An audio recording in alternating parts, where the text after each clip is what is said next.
প্রধান উপদেষ্টা যে বক্তব্যগুলো দিয়েছেন চ্যাথাম হাউসে, আমি মনে করি কিছু কিছু বক্তব্যে তার আরও সতর্ক হলে ভালো হতো। যেমন একটু আগে আমি একটা গণভোটের প্রসঙ্গে বললাম, এই প্রসঙ্গে স্পেসিফিক এই প্রসঙ্গে দল আওয়ামী লীগ প্রশ্নে তিনি যেটা বলেছেন, এখানে খুব বড় কোনো ভুল কথা তিনি বলেন নাই। কারণ তিনি কি বলেছেন, আমাদের কি দাবি ছিল? আমাদের দাবি ছিল যে আওয়ামী লীগকে দল হিসেবে বিচারের আওতায় আনতে হবে। বিচার প্রক্রিয়া যেহেতু চলমান থাকবে, তার আগ পর্যন্ত আপনাকে আওয়ামী লীগের সাংগঠনিক রাজনৈতিক কর্মকাণ্ড স্থগিত করতে হবে। বিচারিক প্রক্রিয়ার মধ্য দিয়ে আওয়ামী লীগের চূড়ান্ত ফয়সালা হবে। এখন বিচারিক প্রক্রিয়া যদি আমরা কন্টিনিউ করতে পারি, তাহলে আসলে আওয়ামী লীগ বিচারিক প্রক্রিয়ার মধ্য দিয়ে দল হিসেবে নিষিদ্ধ হবে। কারণ তারা জাতিসংঘের বক্তব্য অনুযায়ী মানবতা বিরোধী অপরাধ করেছে এবং তারা বলেছে যে এটা মানে ক্রাইমস এগেনস্ট, মানে ক্রাইম অফ অল ক্রাইমস যেটাকে বলা হয়, মানবতা বিরোধী অপরাধ, সেইটাতে আওয়ামী লীগ দল হিসেবে জড়িত। তো সে কারণে বিচারিক প্রক্রিয়ায় যদি প্রপার এভিডেন্সগুলো হাজির করা হয়, এমনিতে আওয়ামী লীগ দল হিসেবে নিষিদ্ধ হবে।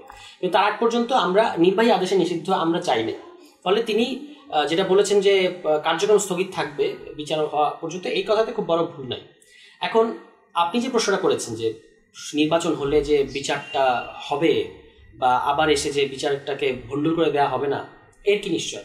এই জন্য আমরা বলছি যে জুলাই সনদের মধ্যে অবশ্যই বিচারের প্রসঙ্গটা থাকতে হবে, বিচারের প্রসঙ্গটা, এবং জুলাই সনদটা আবার আপনি সংবিধানের মধ্যে জুড়ে দিতে হবে, মানে সংবিধানের পরিশিষ্ট আকারে জুড়ে দিতে হবে, অ্যাপেন্ডিক্স আকারে। তাহলে আপনি জুলাই সনদে যদি বিচারের প্রশ্নটা থাকে এবং জুলাই সনদটা যদি সংবিধানের মধ্যে জুড়ে দেওয়া থাকে, তার মানে হচ্ছে যে এটা একটা লিগালি বাইন্ডিং হয়, মানে আইনি বাধ্যবাধকতা থাকে। তখন পরবর্তী সরকার অবশ্যই বিচার কন্টিনিউ করতে বাধ্য থাকবে। এটা হচ্ছে আমাদের বক্তব্য, যে এই কারণে আমরা জুলাই সনদ বা জুলাই ঘোষণাপত্রের উপর এত জোর দিচ্ছি, বিচারের উপর এত জোর দিচ্ছি, সংস্কারের উপর এত জোর দিচ্ছি, এবং এগুলো যেন বাস্তবায়নটা করতে সরকার বাধ্য থাকে, তার একটা মেকানিজম যেন তৈরি করা হয়, মানে সংবিধান সংস্কারকৃত পুনর্লিখিত সংবিধানের পরিশিষ্ট আকারে যোগ করে। এই কথাগুলো আমাদের বলার কারণ কিন্তু এইটাই, যে আপনি যে প্রশ্নটা করলেন, এই আশঙ্কা থেকেই কিন্তু আমরা এই প্রশ্নটা করেছি বা এই কথাটা দাবিটা তুলেছি, এবং আমরা এগুলো মানে এগুলোই আমাদের রাজনৈতিক এজেন্ডা, এগুলোই আমরা সরকারের কাছে নির্বাচনের আগেই, নির্বাচন যে টাইমে বলেছেন তারা, সেই টাইমেই হোক, কিন্তু নির্বাচনের আগেই আমরা এই জিনিসগুলো নিশ্চয়তা নিতে চাই। যদি 2026 সালের এপ্রিলের মধ্যে যদি ইলেকশন হয়, তাহলে সময় আছে কেবল অল্প কিছু। এর মধ্যে এত বড় একটি বিচার কাজ সম্পূর্ণ যদি না হয়, সেটা কিরকম আশঙ্কা আপনাদের মনে আছে? না, বিচারিক প্রক্রিয়ায় মূল যে বিচারগুলো, যারা এই গণহত্যার পরিকল্পনাকারী, মাস্টার মাইন্ড, হুকুমদাতা, নির্দেশ পালনকর্তা যারা পালন করেছে, এই মূল গ্রুপটাকে শাস্তি দেওয়া নির্বাচনের আগেই সম্ভব।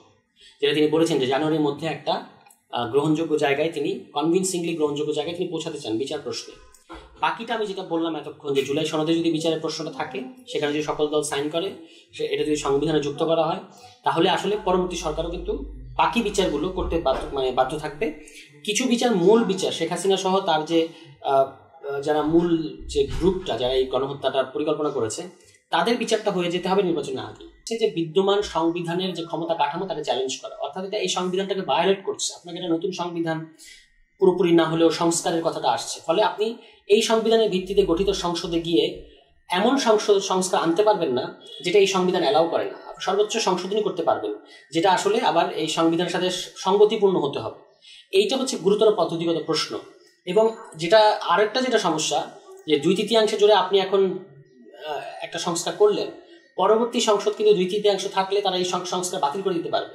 আপনি দেখেছেন যে 2008 সালের আওয়ামী লীগ সরকার, তারা 2/3 ছিল, তারা কিন্তু তত্ত্বাবধানটা বাতিল করে দিয়েছে। ফলে আমরা যদি এখন এটা অ্যালাউ করি যে 2/3 থাকলে সংস্কারটা সংসদে করা যাবে, তাহলে আমাদের কিন্তু ওই আওয়ামী লীগের যে 2/3 জন্য তারা যে তত্ত্বাবধানটা বাতিল করলো, এটাকে প্রকারান্তরে সমর্থন করতে হয়। কারণ তারা তো 2/3 থাকলে আপনি যেহেতু যে কোনো কিছুই করতে পারবেন, তাহলে এখন করলে তো খারাপ কিছু হচ্ছে না।